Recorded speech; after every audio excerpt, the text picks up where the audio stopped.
All right, we are back, and let's check out more of the VIP interview with Ashley Parker Angel.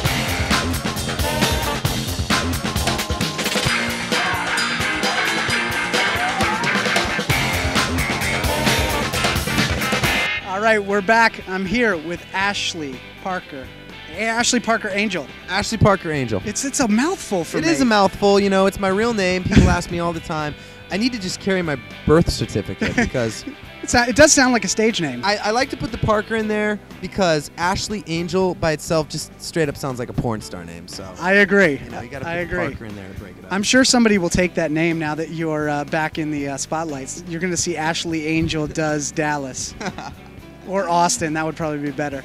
All right, so we were just talking about getting the show together. MTV contacted you. They wanted to put this show together. They were trying to figure it out. You told them that your girlfriend was pregnant. You were about to have a baby. You had no money. And they were just like, all right, what was the next step? What happened next?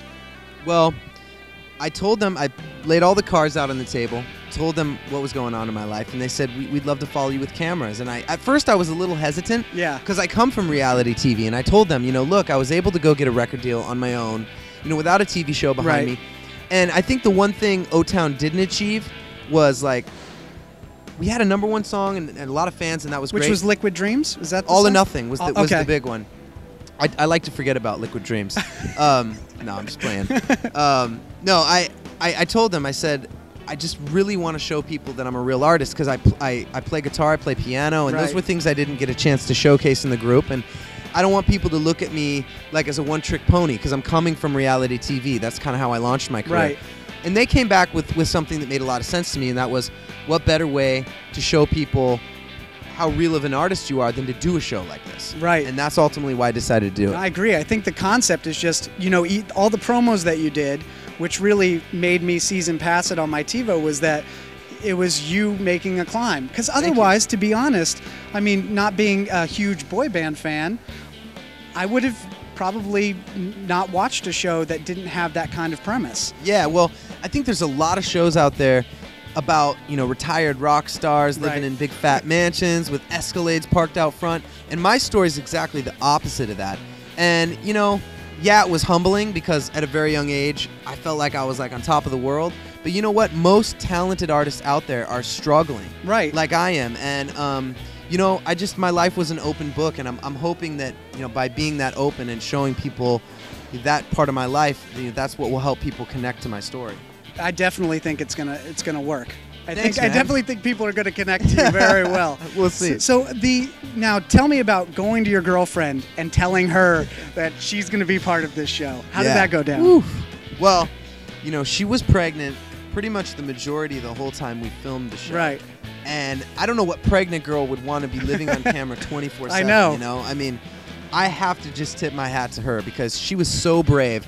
And she asked me, you know, what is this going to be like? Because she has no experience in reality TV. And I did come from making the band. So I told her, I said, look, if we can just be totally uncensored and real, the better the show's going to be. Because it's the times when you don't want the cameras in your face that they need to be there. Because it's usually when you're going through something really private, really personal. And if you can let the cameras in, that's when people connect with who you are, you know? Definitely. So we don't shut our bedroom door. We don't, like, not argue on camera. We're just, like, real. And she gets the award. She gets the gold ribbon. Because she's fantastic on the show. Who wouldn't want to watch? I mean, her honesty about the feeling she was having when you guys went to the doctor's office. Yeah. To break down and just have that. And, I mean, nobody can turn the channel when that's happening. Well, you know, I mean, this is actually going to be the first baby ever born on MTV, and we're really excited about that because it's a first for MTV. Did you name it MTV? That's a great name. No, I actually named him Lyric. Which nice. Yeah. But that was before. You had that before you had the baby, right? Well, once we knew we were going to go with the name Lyric, I got the tattoo. Oh, nice. I kept trying to read that in the show. I pause it and be like, what does that say? I don't know if they followed me to the tattoo parlor and you know, saw me get the tattoo, and I don't know why they didn't use that footage. I mean, you know, thousands and thousands of hours gets filmed, and they pare it down to a small 25-minute episode. So ultimately, so much happens that doesn't get shown. But yeah, we named him Lyric, and it's a first for MTV. It's a first for us because it's our first baby. And how is the baby? He's awesome, man. It's the most rewarding thing I've ever been a part of. It must be nerve-wracking, and to be at such a crucial, pivotal change in your life and not knowing what your future is going to hold. I mean, and that led a lot to the songwriting, which we'll talk about right after this break when we come back. Hey, we got more with Ashley Parker Angel on the way, but coming up next, Pussycat Dolls.